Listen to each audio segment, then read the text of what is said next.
الرحمن الرحیم۔ سب سے پہلے تو میں آپ تمام دوستوں کو، ساتھیوں کو اور اس قاسم علی شاہ فاؤنڈیشن میں خوش آمدید کہتا ہوں، اور بہت شکریہ کہ آپ ہماری خصوصی دعوت پہ بہت شارٹ نوٹس پہ ہم نے آپ سب کو انوائٹ کیا۔ میں تھوڑا سا اس کا بیک گراؤنڈ بتا دوں کہ قاسم علی شاہ فاؤنڈیشن ایک ادارہ ہے جو پاکستان میں خاص طور پہ نوجوانوں کے لیے علمی اور فکری بنیادوں پر کام کر رہا ہے، اور خاص طور پہ ہمارے پاس جو یونیورسٹیز کے طالب علم ہیں، ہم ان کو بنیادی فوکس کر کے ان کی تربیت اور تعلیم کے جو معاملات ہیں اس کے اندر ہم ایک بڑا رول پلے کرنے کی کوشش کر رہے ہیں۔ اور اس وقت ماشاءاللہ لاہور کی جتنی بھی پبلک یونیورسٹیز ہیں ان کے طالب علم جو ہیں وہ ہمارے ساتھ ایسوسیٹ ہیں اس پورے کام کے اندر۔ اور یہ جو راؤنڈ ٹیبل ہے یہ ہمارا ایک پچھلا چند ماہ سے ایک سلسلہ شروع ہوا ہے کہ ہم ایک خاص موضوع کے اوپر 15 کے قریب لوگوں کو انوائٹ کرتے ہیں جو اپنے اپنے شعبے کے ماہر ہوتے ہیں، اپنے خاص اسپیسیفک ایریا میں کام کر رہے ہوتے ہیں، اور ان سے ان کی ماہرانہ رائے کی بنیاد کے اوپر کچھ آگے کی طرف وے فارورڈ تلاش کرنے کی کوشش کرتے ہیں، کیونکہ بنیادی مقصد ہمارا یہ ہے کہ ہم کسی بحث میں الجھنے کی بجائے یا کرٹیسزم کے اندر الجھنے کی بجائے جو کچھ ہو رہا ہے اور جو کچھ اس وقت سچویشن ہمارے پاس موجود ہے اس کے اندر سے آگے بڑھنے کا جو راستہ ہے اس کو کیسے تلاش کیا جا سکتا ہے۔ آپ کو پتہ ہے پاکستان ان ملکوں میں شامل ہے، بلکہ چند بڑے ممالک میں شامل ہے جہاں فلنتھراپی جو ہے وہ سب سے بڑا جو ہے نا ہمارا پازیٹیو سائن ہے۔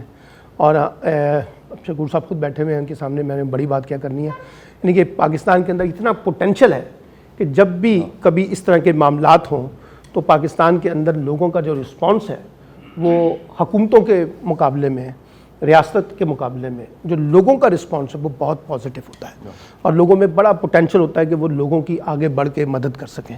پھر ہمارا جو اپنا دین اسلام ہے اس کے اندر بھی یہ جو لوگوں کی مدد کرنے کا جذبہ ہے یہ کوٹ کوٹ کے اس کے اندر بھرا ہوتا ہے کہ ہمیں لوگوں کی مدد کرنی ہے۔ پھر یہ جو ہمارا زکوٰۃ و عشر کا نظام ہے، خاص طور پہ اس کا تو سب سے بڑی بنیادی کنجی یہ ہے کہ اس کی مدد سے ہم لوگوں کی زندگیوں میں کیسے آسانیاں پیدا کر سکتے ہیں، ان طبقوں کے بارے میں جو کمزور ہیں، جو معاشی آسودگی کا شکار ہیں، جن کے پاس معاشی وسائل نہیں ہیں، جن کے بنیادی حقوق جو ہیں وہ سلب ہو رہے ہوں، تو اس میں یہ کس طریقے سے ایک رول پلے کرتا ہے۔ اچھا، اس میں اب ایک انفرادی سطح پہ بھی لوگ کام کرتے ہیں، اس میں اجتماعی سطح پہ بھی لوگ کام کر رہے ہیں، اس میں لوگ حکومتی سطح پہ بھی کام کر رہے ہیں، اس میں لوگ ریاستی سطح پہ بھی کام کر رہے ہیں، اور اس پہ بہت سی جو NGOs ہیں وہ بھی بڑا کام کرنے کی کوشش کر رہی ہیں۔ تو اس تناظر میں ہم جو آج کا جو ہم نے موضوع رکھا تھا کہ یہ جو زکوٰۃ و عشر کا نظام ہے اس میں جو معاشرتی ترقی کے جو پہلو ہیں اس کو کیسے اور زیادہ بہتر طریقے سے اجاگر کرنے کی ضرورت ہے، اور ایک ہمارا جو ایک تشخص ہے، انسانی تشخص، اسلامی تشخص اور ریاستی تشخص جو ہے،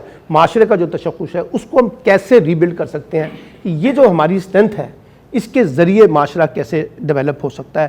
تو آج کی یہ نشست ہے، اس کا طریقہ کار یہ ہے کہ آپ سب کو موقع ملے گا 5 منٹ 6 منٹ جہاں آپ اپنا نیریٹو جو ہے، اب جو بھی آپ اپنا موقف دینا چاہیں گے وہ آپ پیش کریں گے۔ یہ ریکارڈ بھی ہو رہا ہے اور یہ ریکارڈ کی صورت میں آپ تک پہنچ بھی جائے گا، لیکن یہ کہ فیس بک پہ، سوشل میڈیا پہ، اس کی جو اخبارات میں جو اس کی پبلسٹی ہے، ٹی وی میں، وہ بھی اچھے طریقے سے جاتی ہے، تو بہت سے لوگ جو ہیں اس کو لاکھوں کی تعداد میں پھر سنتے بھی ہیں تمام باتوں کو، ان کا فیڈ بیک بھی آتا ہے، اور اس میں یہ کہ پھر ہم پہلا راؤنڈ یہ کر لیں گے، اگر اس میں علاوہ بھی کوئی کسی کو سوال اور کامنٹ ہوگا تو وہ ہم کر سکیں گے۔ لیکن اس سے پہلے کہ میں اس کو شروع کراؤں، میں چاہتا ہوں کہ قاسم شاہ صاحب کچھ ابتدائی الفاظ کہہ دیں، پھر ہم ایک چھوٹا سا round of introduction and then we can start the discussion.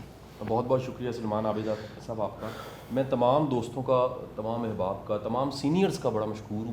ایک ایسا موضوع ہے جس پہ میں یا سلیمان صاحب کو اتھارٹی بھی نہیں رکھتے، ہم اس کو کنڈکٹ تو کر سکتے ہیں، یہ پلیٹ فارم مہیا کر سکتے ہیں، لیکن آپ سب صاحب علم ہیں۔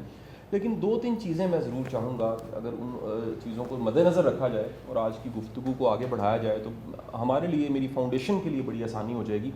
اس میں سب سے پہلا جو حصہ ہے وہ میں تاریخ میں جاننا چاہوں گا، یا بے شمار لوگوں کا یہ سوال ہے کہ رسالت مآب صلی اللہ علیہ وآلہ وسلم کے ادوار میں جو رسالت کا دور تھا، کیا اس زمانے میں بھی کوئی ایسی تنظیم موجود تھیں، تنظیم یا ادارے موجود تھے جو زکوٰۃ اکٹھی کرتے تھے اور اس کے بعد فلاح کے کام کرتے تھے، یا پھر یہ معاشرتی سطح پہ ایک دوسرے کا خیال رکھا جاتا تھا اور اس سے معاشرہ بھی آگے بڑھتا تھا؟ مجھے ایسا گمان ہے، یہ زیادہ بہتر تو کوئی عالم دین بتا سکتا ہے، کہ کسی ضرورت مند پہ نظر رکھنا اس لیے کہ اس کو ضرورت پڑ سکتی ہے، یہ احساس کرنا، اس ایمپتھی کا بھی دین میں ثواب ہے۔ کسی ضرورت مند کو ڈھونڈنا اس کا بھی ثواب ہے، یعنی صرف اس تک پیسے پہنچا دینا یا کسی بکسے میں پیسے ڈال دینا یہ ناکافی ہے، مجھے ایسا لگتا ہے کہ ہمارے معاشرے میں اتنی زیادہ چیریٹی ہونے کے باوجود ایک حصہ جو مسنگ ہے، وہ مسنگ حصہ اس رابطے کا ہے جو ضرورت مند کے ساتھ کسی خوشحال کا رابطہ ہے، اور وہ ہمدردی کی بنیاد پہ. دوسرا آج کا کیونکہ موضوع زیادہ اس میں ہم ہائی لائٹ کرنا چاہ رہے تھے، ہم نے جو درخواست بھی آپ سب سے کی وہ عشر کے حوالے سے تھا. عشر ایک بڑا اہم حکم کی شکل میں اور بڑا کہہ لیجیے ایک کمال ویلفیئر اسٹیٹ کو، معاشرے کو ویلفیئر بنانے کا ایک بہت بڑا ذریعہ تھا. یہ زرعی ملک ہے جس میں نہری نظام بڑا طاقتور ہے، جس میں زراعت بڑی طاقتور ہے، جس میں اور انسان کی 3 وقت کی روٹی بڑے آرام سے پوری کی جا سکتی ہے. عشر ختم ہو گیا. عشر کیوں نہیں ہے؟ کیا یہ ممکن ہے کہ مسجد و محراب سے، ممبر سے ہم عشر کی بات کو دوبارہ سے کر سکیں؟ میں ماں سے بھی گزارش کروں گا، میری 43 سالہ زندگی میں نے ان موضوعات کی لسٹ بنائی ہے جو مجھے کسی جمعے کے خطبے میں نہیں ملے، اور ان میں سے ایک موضوع عشر ہے. میں نے آج تک جمعے کا کوئی خطبہ گاؤں میں، دیہات میں یا شہر میں، سامنے زمیندار بیٹھے ہیں یا ماڈرن لوگ بیٹھے ہیں، میں نے ایک بھی خطبہ عشر پہ نہیں سنا. کسی وقت میں نے جب عشر پہ کچھ ڈھونڈنا شروع کیا تو بڑے دکھ کے ساتھ میں آپ کو بتا رہا ہوں کہ مجھے یوٹیوب پہ بھی زیادہ ڈیٹا نہیں ملا، ہمارے علماء کا بھی ڈیٹا نہیں ملا. صرف ایک دینی جماعت تھی جو کراچی سے پرفارم کر رہی ہے، میں نام تو نہیں اس وقت اس کا لیتا، انہوں نے اس پہ تھوڑا سا کام کیا ہے اور وہ اس کو لے کر چل رہے ہیں. تو یہ 2 تناظر تھے، ایک صدقات، خیرات، زکوٰۃ سے معاشرے کا وہ حسن کیا وہ ممکن ہے دوبارہ سے؟ اور کیا اس زمانے میں اگر تنظیم نہیں تھی، ادارے نہیں تھے، اور ایک وقت ایسا بھی تھا جب زکوٰۃ لینے والا کوئی نہیں تھا. آپ خلفاء کے دور میں ابو بکر صدیق کے یہاں دربار میں کہا جاتا ہے کہ شاید زکوٰۃ لینے والا کوئی نہیں رہا تھا. وہ کیا طاقت تھی سماج کی جس میں مدد کی جاتی تھی اور معاشرہ آگے بڑھتا تھا. اور دوسرا سب سے اہم آج کا موضوع ہمارا یہ ہے کہ عشر کی بات ہمیں کرنے کی بڑی ضرورت ہے. لوگوں کے پاس اتنی زمینیں ہیں، انہیں خبر نہیں ہے کہ ہم عشر نہیں دے رہے اور ہمارا مال پاک نہیں ہو رہا. وہ اپنی زکوٰۃ دے دیتے ہیں، پیسے کو پاک کر لیتے ہیں، لیکن وہ مال، وہ اجناس جو فصلوں کی شکل میں، زراعت کی شکل میں ان کے سامنے آ رہی ہے، اس کا وہ عشر ادا نہیں کر رہے. اس موضوع پہ ہم آج کی ڈیبیٹ کو، میں چاہوں گا اس پہ زیادہ بات کی جائے. اچھا ایک سر میں ایڈیشن کر کے بات ختم کروں گا. صدقات، زکوٰۃ، خیرات کی جو ثواب کا حصہ ہے وہ یقینی ہے. یعنی جو اصل موضوع ہے وہ یہ 2 ہی چیزیں ہیں، معاشرت، عشر اور معاشرے کو آگے لے کے جانا. یہ زیادہ سنجیدہ موضوعات ہیں جن کا آج انتخاب کیا گیا، اور میرا بڑا یقین ہے کہ آپ سب قابل لوگ جو یہاں موجود ہیں، آپ کی بات چیت سے، آپ کی ڈیبیٹ سے، یہ فاؤنڈیشن ایک میڈیم ہے جس کے ذریعے آئیڈیاز سوشل میڈیا پہ، پرنٹ میڈیا پہ، الیکٹرانک میڈیا پہ، سب جگہ پہ چلے جاتے ہیں. تو میں چاہوں گا کہ آج یہ ساری نشست اللہ تعالیٰ اس کو قبول بھی کرے، ہماری نیت کو بھی قبول کرے. بہت بہت شکریہ. تھینک یو ویری مچ جی. تھینک یو ویری مچ جی. آپ سب کا بہت بہت شکریہ. اب جیسے میں نے کہا ہے کہ ہمارا جو طریقہ کار ہے کہ آپ میں سے جو لوگ بھی بات کرنا چاہیں تو میں چاہوں گا کہ 5 سے 6 منٹ میں آپ اپنی تھوڑی سی ایک ہمیں دے دیں، اور اس میں کوشش کریں کہ ذرا اسپیسیفک طریقے سے گفتگو ہو کیونکہ وہ ریکارڈ ہو رہی ہے تو ہم چاہیں گے کہ زیادہ وے فارورڈ کی طرف جو ہے نا ہم اس کو رکھیں. تو میں آپ سے گفتگو کا کہیں سے بھی آغاز اگر آپ میں سے کوئی کرنا چاہیں. اعوذ باللہ من الشیطان الرجیم، بسم اللہ الرحمن الرحیم. سب کو السلام علیکم ورحمۃ اللہ. اور میرا نام ڈاکٹر سمیحہ راحیل قاضی ہے. ایکس پارلیمنٹیرین ہوں اور اسلامی نظریاتی کونسل کی واحد خاتون ممبر رہی ہوں.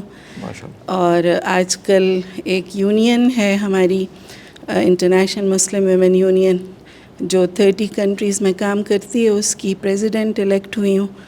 اور جماعت اسلامی سے تعلق ہے، اس کی فارن افیئرس کی ڈائریکٹر ہوں. بسم اللہ الرحمن الرحیم. جہاں شروع میں گفتگو کرنے کے لیے بہت سا سکوپ ہوتا ہے، وہاں یہ مشکل بھی ہوتی ہے کہ گفتگو نے کوئی ابھی جہت اختیار نہیں کی ہوتی. تاہم آپ نے جو فرمایا اس کی پرسپیکٹو میں دیکھوں کہ ایک تو زکوٰۃ کے معاشرتی فوائد جو ہیں وہ ہم زکوٰۃ کے ذریعے بہت بڑے بڑے فوائد حاصل کر سکتے ہیں. میں صرف ایک فائدے کو مد نظر رکھتے ہوئے گفتگو کروں گی کہ ہم معاشرے میں جو طبقات پیدا ہو چکے ہیں ان کو ہم مساوات کی صورت میں لا سکتے ہیں. یعنی جو قرآن کریم نے ہمیں مقصد دیا ہے کہ کئی لا یکون دولۃ بین الاغنیاء منکم، کہ کہیں ایسا نہ ہو کہ دولت تم میں سے صرف امیروں کے درمیان رہ جائے. تو گویا سرکولیشن آف منی جو ہے اس کو ہم بہت اچھے طریقے سے اس کو اچیو کر سکتے ہیں. جب ظاہر سی بات ہے جب آپ پیسے میں سے ایک متعین حصہ اللہ کے حکم کے تحت نکالتے ہیں تو اس سے ایک بہت بڑی فلاسفی آپ کے دماغ میں آتی ہے کہ یہ پیسہ میری ول کے مطابق استعمال نہیں ہوگا، یہ اللہ کی دی ہوئی ڈویژن کے مطابق استعمال ہوگا، لہٰذا یہ میرے پاس امانت ہے۔ جب امانت کا تصور آتا ہے تو پھر اس کے ساتھ تکبر کا خاتمہ ہوتا ہے، جو کہ معاشرتی سطح پر بہت بڑی بڑی بیماریوں کو جنم دیتا ہے۔ جب ایک فرد تکبر کرتا ہے تو اس کے رسپانس میں دوسرا فرد احساس کمتری میں چلا جاتا ہے۔ آپ کو پتہ ہے کہ یہ دو ہی فیکٹر ہیں جو ہماری نفسیاتی یا سائیکولوجیکل ایشوز کے پیچھے ایک سٹون ہوتے ہیں۔ مثلا جو تکبر کرتا ہے وہ بڑائی کے مرض میں مبتلا ہو جاتا ہے، اور جو احساس کمتری کا شکار ہوتا ہے وہ ظاہر دوسری طرف بالکل چل پڑتا ہے۔ تو زکوٰۃ اس کا بہترین علاج ہے۔ جہاں تک عشر کی بات آپ کرتے ہیں، آپ نے کہا میں نے نہیں دیکھا، تو میں نے فوراً اپنی زمینوں اور اپنی ان چیزوں کو دیکھا کہ واقعی جب 80s میں تھے تو ہمارے والد صاحب اللہ تعالیٰ ان کی مغفرت فرمائے کہا کرتے تھے کہ عشر دیا ہے نا، تو اس کے بعد میں نے عشر کا نام نہیں سنا۔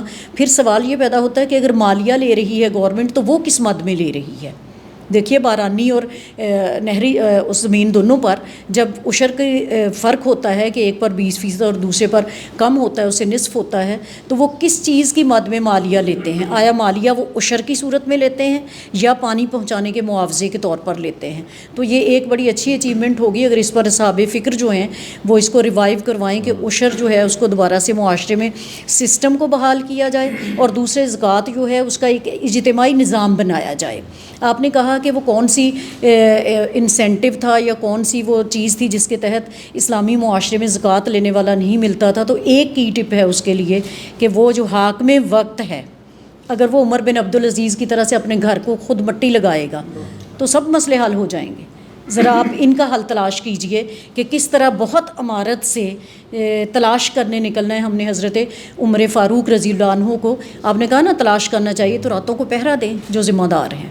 بس صرف یہ جس دن بدل گیا، عوام الناس تو بہت ماشاءاللہ کار خیر کر رہی ہے، اور الحمدللہ میں سمجھتی ہوں جتنا رفاہ عامہ کا کام ایسا طبقہ کر رہا ہے جو کہ شاید خود بھی ہینڈ ٹو ماؤتھ ہوتا ہے لیکن دوسرے لوگوں کے تعاون سے وہ آگے چل رہا ہے، تو اگر ہمارے حاکم وقت یہ کرنا شروع کر دیں تو انشاءاللہ ودن ڈیکیڈ ہم اس ٹارگٹ کو انشاءاللہ اچیو کر لیں گے۔ میں نے گورنر خالد مقبول صاحب سے ایک میٹنگ میں کہا تھا کہ آپ نکلیے اور ذرا پہرا دیجیے، کہنے لگے حضرت عمر رضی اللہ عنہ والی ثقافت ہم کیوں نہیں اچیو کر سکے؟ تو میں نے کہا اس لیے کہ آپ پہرے لگا کے اندر بیٹھے ہیں، وہ پہرے پہ باہر جاتے تھے۔ تو یہ دعا ہے کہ ہم ان حکمرانوں کی سنت کو اپنائیں گے تو میرا خیال ہے کہ یہ مسائل ہمارے بہت جلد ریپڈلی حل ہوں۔ بسم اللہ الرحمن الرحیم۔ میں تو اسٹریٹ ورکر ہوں اور اسی نقطہ نظر سے کچھ چیزیں عرض کروں گا۔ یہ میرے لیے واقعی خود بھی حیرت کی بات ہے کہ پچھلے طویل عرصے سے زکوٰۃ کے بارے میں تو ہم بہت سنتے ہیں اور بہت ساری چیزیں پڑھتے ہیں، لیکن عشر کے بارے میں بہت کم۔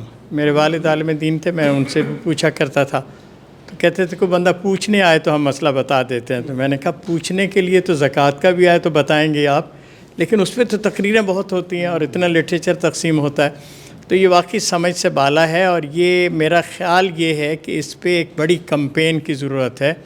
اور شاہ جی آپ نے آج جو کام کیا ہے میں سمجھتا ہوں یہ بڑا ویلڈ ہے۔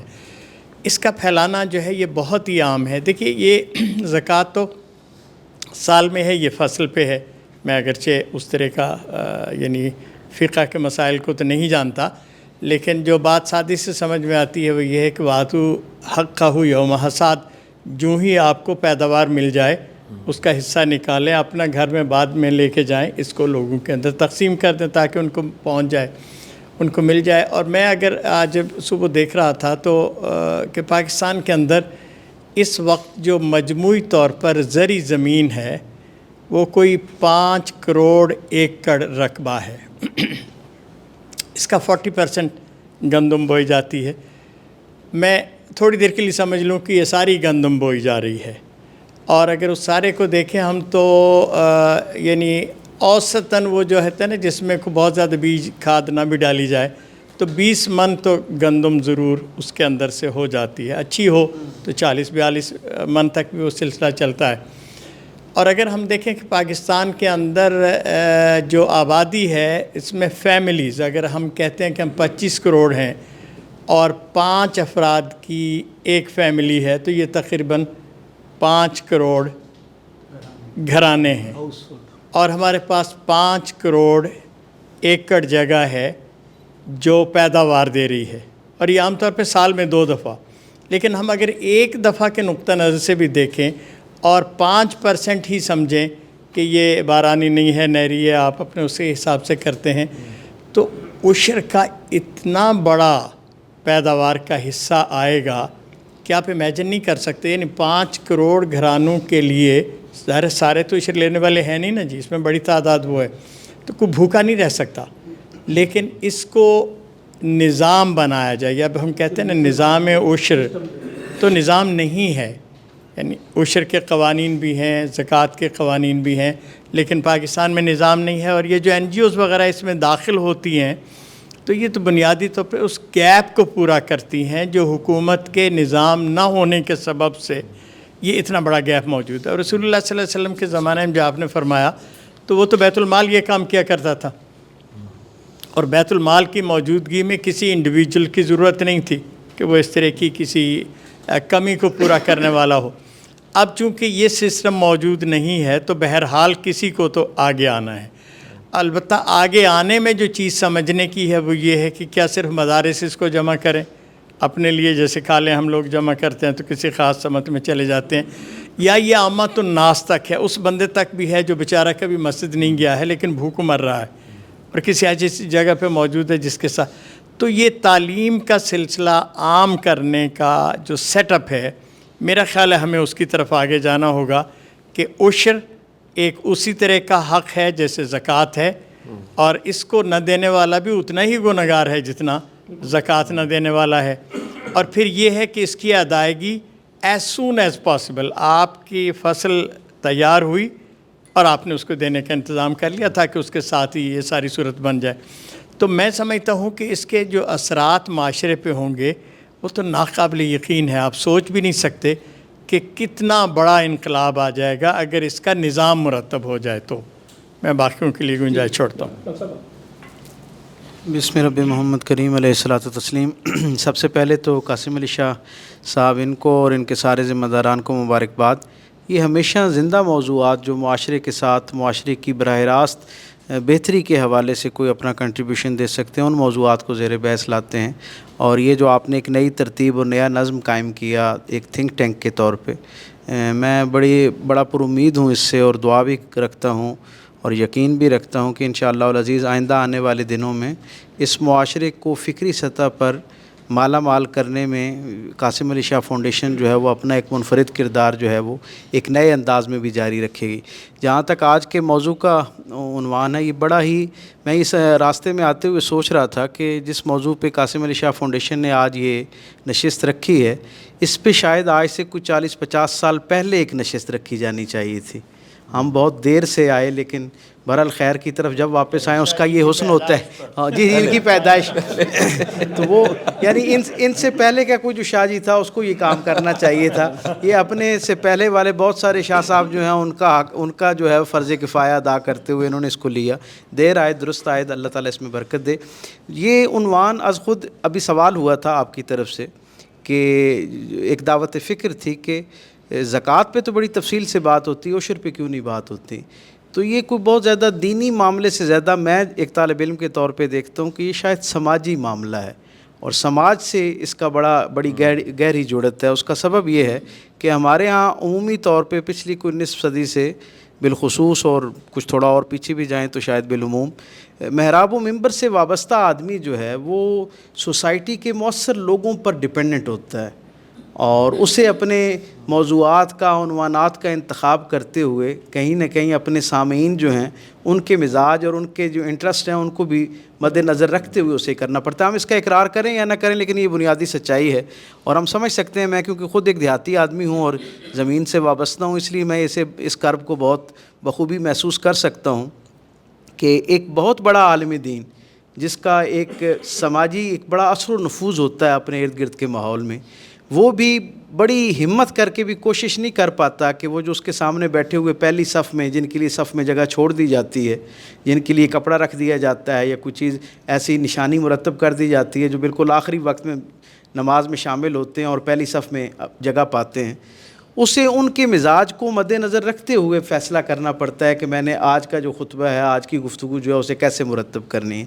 تو یقیناً گاؤں دیہاتوں کے اندر زمیندار جو اس معاشرے کا مؤثر آدمی ہے، کیونکہ وہ سامنے بیٹھا ہوتا ہے، اور عشر جو ہے خالصتاً وہ جو زمین سے جڑا ہوا آدمی ہے، جس کی معاشیات اس زمین کے ساتھ جڑی ہوئی ہے، وہ بالکل اولین سامعین میں بیٹھا ہوتا ہے۔ شاید اس سبب سے میں یہ سمجھ سکتا ہوں کہ وہ جو علماء ہیں ان کے ہاں اس پہ کم گفتگو ہوئی، اور میں اس سے متفق ہوں کہ ہمیں جس طرح اور بہت سارے جدید تقاضوں کو سامنے رکھتے ہوئے موضوعات پہ گفتگو کے لیے دروازے، اپنے دل کے دماغ کے دروازے کھولنے چاہیے، وہیں پہ ان موضوعات پہ جن کی طرف کم توجہ رہی ہے ان پہ بھی بات ہونی چاہیے۔ معیشت کی اصل میں اس کی بنیادی جڑت جو ہے نا وہ معیشت کے ساتھ ہے، اور ایک سیرت کے طالب علم کے طور پہ میں یہ سمجھتا ہوں، ڈاکٹر صاحب اس پہ زیادہ بہتر رہنمائی فراہم کریں گے، کہ رسول رحمت صلی اللہ علیہ وسلم جب مدینہ شریف تشریف لائے نا، تو حضور نے مسجد کے قیام کے بعد سب سے پہلے جس چیز کا اہتمام کیا وہ وہاں کی منڈی ہے۔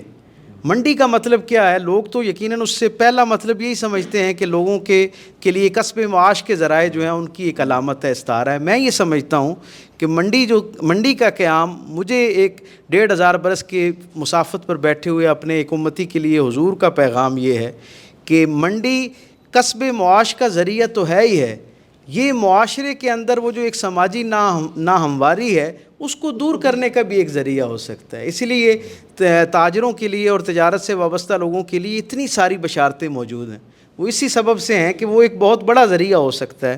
اسی طرح جن علاقوں میں براہ راست اس طرح تجارت کم ہوتی ہے اور زمین سے لوگ زیادہ وابستہ ہیں، لوگوں کا معاش زمین کے ساتھ وابستہ ہے، وہ اپنے طور پہ اپنے ارد گرد کے جو محکوم طبقے ہیں ان کے ہاتھ مضبوط کرنے کا ذریعہ بن سکتے ہیں۔ اور اسی لیے اللہ رب العزت کی طرف سے یہ جو خاص احکام ہے، یعنی نماز کے فوراً بعد زکوٰۃ، اور پھر زکوٰۃ کے ذیل میں ہم اسے عشر کو بھی اگر لیں تو اس لیے اس پہ توجہ دی گئی۔ اور جس طرح ہم یہ کہتے ہیں نا کہ اگر دنیا بھر کی کسی بھی زمانے کا مطالعہ کریں اور ہم دیکھیں کہ جن زمانوں میں، جن ادوار میں انسانیت قحط کا شکار رہی، کسی ایک زمانے میں بھی، جیسے ہم سب سنتے ہیں اور جانتے ہیں کہ کسی ایک زمانے کے اندر بھی ایسا نہیں ہوا کہ انسانوں کے پاس اجناس کی کمی ہو اور لوگ قحط کا شکار ہوں۔ ہمیشہ اجناس کی غیر منصفانہ تقسیم کی وجہ سے دنیا جو ہے وہ قحط کا شکار ہوئی۔ اسی طرح میں یہ سمجھتا ہوں کہ زمین سے وابستہ لوگ جو ہیں وہ ان کے ارد گرد کا جو معاشرہ ہے وہ کبھی بھی بدحالی کا شکار نہیں ہو سکتا، یعنی وہ صرف اس سبب میں ہوتا ہے جس وقت زمین سے جو براہ راست وسائل لینے والے اور کشید کرنے والے لوگ ہیں جب وہ اپنی ذمہ داری نہیں ادا کر رہے ہوتے، تو اس وقت پھر معاشرے کے اندر یہ ایک عدم مساوات کی صورت پیدا ہوتی ہے۔ اور پھر اس کا نتیجہ کیا نکلتا ہے؟ یہ عشر اس لیے بھی زیادہ ضروری ہے، معاشی معاملے سے بھی ایک درجہ آگے جا کے، جیسے ڈاکٹر صاحبہ نے فرمایا، یہ سماجی ناہمواری کو دور کرنے کا بڑا سورس ہو سکتا ہے، کیونکہ جب ایک زمیندار اپنا عشر نہیں نکال رہا ہوتا نا، تو وہ ہر سال بلکہ ہر فصل پہ پہلے سے، یعنی امیر سے امیر تر ہو رہا ہوتا ہے، جس کا الٹیمیٹ رزلٹ یہ ہوتا ہے کہ سوسائٹی میں غریب جو ہے وہ غریب سے غریب تر ہو رہا ہوتا ہے۔ اس درجے پہ میں یہ سمجھتا ہوں کہ اگر انفرادی درجے پہ اس تحریک کو شروع کیا جائے اور پھر اسے ایک جماعتی سطح پہ یا عوام الناس کی سطح پہ لایا جائے، اور پھر اللہ کرے کوئی ایسا خوش نصیب لمحہ ہماری زندگیوں میں آئے جب ہم اپنی ان جسمانی آنکھوں سے اس منظر کو دیکھیں کہ ہمارے ہاں ہمارے حکمران جو ہیں ان کے اندر بھی شاہ صاحب والا جذبہ پیدا ہو اور وہ بھی سنجیدگی سے اس کو بطور نظام مرتب کرنے کے حوالے سے کوئی کام شروع کریں، تو آئی تھنک سو کہ وہ ایک خیر کا جو ہے نا وہ ذریعہ بن سکتا ہے۔ بسم اللہ الرحمن الرحیم۔ افراد سے ہی معاشرہ بنتا ہے، لیکن شریعت اسلامیہ نے، جہاں تک میں سمجھتا ہوں کہ مجھے کتاب و سنت میں اور ہماری تاریخ میں، معاشرے کو فوقیت دی ہے، افراد کو بعض اوقات قربان کر دیا ہے معاشرے کی فلاح و بہبود کے لیے۔ لیکن ہم جس معاشرے کے اندر رہ رہے ہیں یہاں افراد مضبوط ہیں، معاشرہ کمزور ہے۔ بہت خوش خبر۔ لہٰذا آپ کو معاشرتی موضوعات جو بھی ملتے ہیں اس میں آپ ہر موضوع سلگتا ہوا موضوع لگتا ہے۔ رہ گئی زکوٰۃ اور عشر کی بات، تو اس میں جو پہلا گلہ محترم قاسم علی شاہ صاحب کا کہ اس پہ گفتگو نہیں ہوتی، ظاہر سی بات ہے جہاں نوکریاں کرنے والے اور شہر میں کاروبار کرنے والے لوگ موجود ہوں تو ان کے سامنے آپ عشر کی بات کریں گے تو یہ بالکل ایک اجنبی موضوع ہوگا، اور جہاں اس موضوع کا اطلاق ہوتا ہے وہاں پہ ہم نے گفتگو کرتے بھی دیکھا۔ میں اپنے والد صاحب رحمۃ اللہ علیہ کو بچپن میں اپنی زمینوں سے